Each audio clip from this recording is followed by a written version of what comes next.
రాష్ట్ర ఆవిర్భావ దశాబ్ది ఉత్సవాల సందర్భంగా రాష్ట్ర ప్రజలందరికీ మీకందరికీ శుభాకాంక్షలు తెలియజేస్తా ఉన్నా. అట్లాగే ఈ రోజున మహబూబ్నగర్ జిల్లా అవిభక్త మహబూబ్ జిల్లాకు సంబంధించినటువంటి శాసన మండలి ఎన్నికల్లో గెలుపొందినటువంటి నవీన్ కుమార్ రెడ్డి గారికి శుభాకాంక్షలు తెలియజేస్తా ఉన్నా.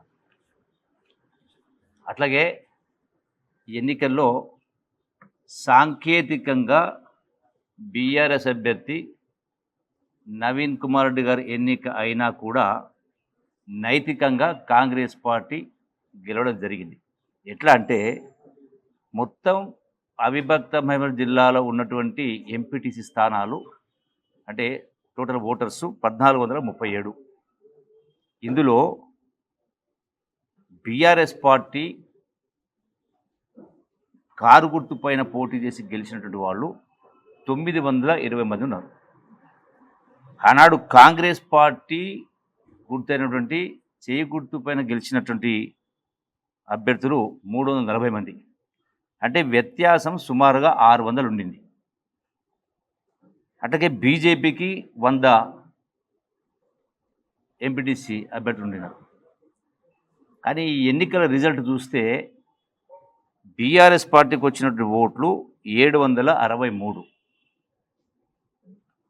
కాంగ్రెస్కి వచ్చినటువంటి ఓట్లు 652. అంటే వ్యత్యాసం కేవలం 111. సరే, చెల్లని ఓట్లు 20 ఓట్లు ఉన్నాయి. అంటే ఎట్లయితే రాష్ట్ర శాసనసభ ఎన్నికల ముందు ఏదైతే పరంపర కొనసాగిందో బీఆర్ఎస్ పార్టీని గద్దె దించి కాంగ్రెస్ పార్టీకి ప్రజలు పట్టం కట్టినరో, అంటే ప్రజల దృష్టి టోటల్గా బీఆర్ఎస్ వైపు నుంచి కాంగ్రెసే బెటరు, తెలంగాణ రాష్ట్రం ఇచ్చినటువంటి కాంగ్రెసే బెటర్ అనేటువంటి పద్ధతులు ఏదైనా తీర్పిచ్చిండ్రో ఈ ఎన్నికల్లో కూడా బీఆర్ఎస్ పార్టీ పోటీ చేసిన వాళ్ళు కూడా మేము పొరపాటు చేసిన గతంలో కాంగ్రెస్ పార్టీ కరెక్ట్ అని, మరి బీఆర్ఎస్ పార్టీ నుంచి ఉన్నవాళ్ళు కూడా ఇలా కాంగ్రెస్ పార్టీకి స్పష్టంగా ఓటు వేసినట్టు కనపడతా ఉంది. అంటే ఇదే కాంగ్రెస్ పార్టీ నైతిక విజయం. రెండవది ఏంటంటే, ఒకవేళ కేసీఆర్ గారు చేసినట్టుగా 2018 ఎన్నికల సందర్భంగా గెలిచిన తర్వాత ప్రతిపక్షమే ఉండొద్దు అని ఎమ్మెల్యేని ఏదైతే కొనుగోలు చేసిండ్రో ఆ ప్రకారం ఒకవేళ మేము చేయాలని అనుకుంటే, ఈనాడు మా గౌరవ ముఖ్యమంత్రి గారు రేవంత్ రెడ్డి గారు అనుకుని ఉంటే మేము కూడా మీ లెక్క నైతిక విలువలకు పాటుపడకుండా తిలోదకాలు ఇచ్చేసి దుర్మార్గపు ఆలోచనలు చేసి ఉండింటే, ప్రజాస్వామ్యాన్ని కూని చేసి ఉండింటే, మేము కూడా మీ లెక్కనే అటువంటి తప్పుడు పద్ధతులు అవలంబించి ఉంటే ఈ ఎన్నిక కూడా మేము గెలిచేవాళ్ళం 100%. కానీ అటువంటి వాటికి పాల్పడకుండా నైతికంగా ఈ రోజున ఒక ప్రజాస్వామ్య పద్ధతిలో ఉండాలన్న ఆలోచనతోటే ఈనాడు మేము ఉన్నాం. కాబట్టి అయినా కూడా మరి 340 నుంచి ఇలా 652 ఓట్లు, అంటే సుమారుగా 312 ఓట్లు మాకు అధికంగా వచ్చినాయి. అంటే మేము ఓటమి పాలంటూ కాదు, నైతికంగా మేము విజయం సాధించినట్టు ఇది స్పష్టంగా కొట్టొచ్చినట్టుగా కనపడతా ఉంది. ఇంతకుముందే నేను కేటీఆర్ ఏదైతే ప్రెస్ రిలీజ్ ఇచ్చిండో నేను చూసినప్పుడు చదివిన, వాట్సాప్లో చూసిన. వాళ్ళు ఏమంటారంటే, ఆ కేటీఆర్ ఏమంటున్నాడంటే, మేము విజయం సాధించినాం, ఈ ప్రభుత్వం పైన వ్యతిరేకత మొదలైంది అనే పద్ధతిలో మాట్లాడుతూ ఉన్నాడు.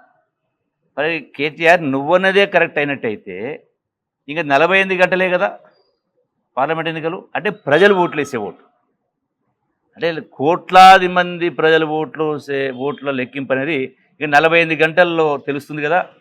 మరి విజయం మీ వైపు ఉంటుందా, విజయం మా వైపు ఉంటుంది అనేది ప్రజలు తీర్పైపోతారు. 48 గంటలే కదా. ఇప్పుడు ఈ లెక్క ప్రకారం చూసినా 100% కాంగ్రెస్ పార్టీ నైతిక విజయం. దీనిలో ఎటువంటి వ్యత్యాసాలు లేవు, స్పష్టంగా సుస్పష్టంగా కనబడతా ఉంది.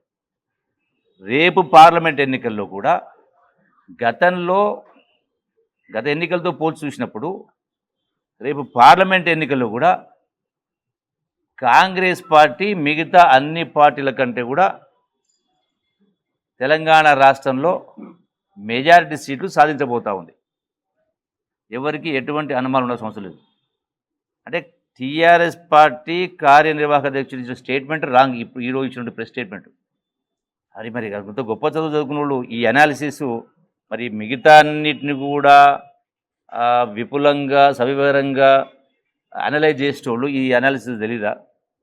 అంటే రాజకీయంగా దీన్ని ఏదో ఈ రిజల్ట్ మీద మేము గొప్ప గెలిచినాం, ప్రజలు మా వెంబడి ఉన్నారు అని చెప్పుకోవడానికి ఇది వాస్తవం కాదు. 100% డెఫినెట్గా ఈరోజే కాదు, శాసనసభ ఎన్నికల నుంచి ఆరంభమైంది బీఆర్ఎస్ పార్టీ పతనం. రేపు పార్లమెంట్ ఎన్నికల తర్వాత భూస్థాపితం కాబోతోంది బీఆర్ఎస్ పార్టీ. ఇక నుంచి వచ్చేటువంటి ఎన్నికలు కూడా 100% అది ఎన్నిక